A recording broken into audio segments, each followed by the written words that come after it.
Okay, for question number 9, we have to find the interval in which the function is decreasing.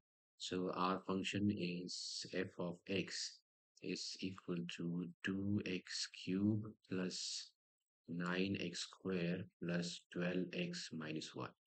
Let's find out its first order derivative. So first order derivative is 6x squared plus 18x plus 12. And let's find out the critical point. So 6 is common, so this is x squared plus 3x plus 2, and I can further factorize this is now x squared plus 2x plus x plus 2.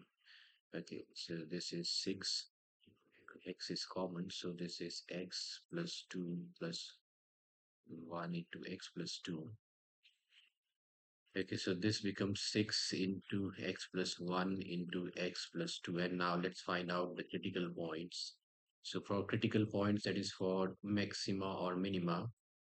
So for the critical points, f dash x should be equal to 0. So this is 6 into x plus 1 into x plus 2 is equal to 0. Okay, which gives me x is equal to -1 and x is equal to -2. So if I draw the number line and let me get the intervals. So this is -infinity to infinity and -1 to -2. So our intervals are, this is -infinity to -1 and -1 to -2, and then it's -2 to infinity. Okay. So I'm going to draw this, write this in the tabular form, and we will check the sign of f dash and then the nature of the function.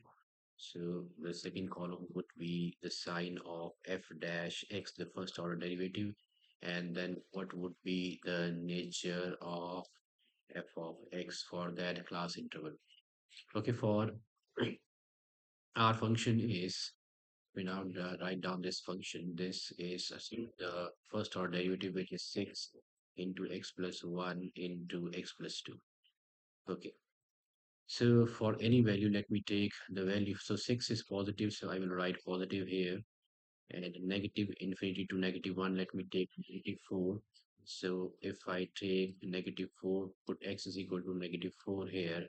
So this value is 6, this is -3, and this is -2. So this value is negative, and -2 is also negative. So which gives me negative into negative is positive. So ultimately this is positive. So positive means that the function is here, the function is strictly increasing in the interval.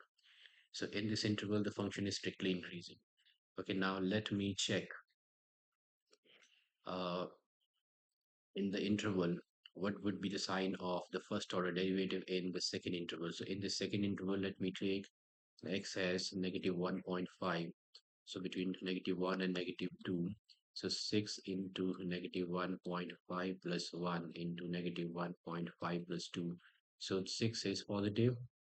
-1.5 plus 1 will be negative, and -1.5 plus 2 will be positive. So ultimately this will be positive. So that means that the function here is strictly decreasing, because f dash x is, okay, sorry, it's not positive, it's negative. So the function here is strictly decreasing. Okay, for the last one, we can take -2 to infinity. We can take any value. Let me take, let's say 0. So if I put 0, so this is 1 and this is 2, all are positive. So this is positive, positive, and positive, which gives me positive. So the function is strictly increasing. So in these two intervals, the function is strictly increasing, and this interval it's decreasing. And in the question, it's asked in which interval it's decreasing. So it's option B. So B is the correct answer for this one, for question number 9.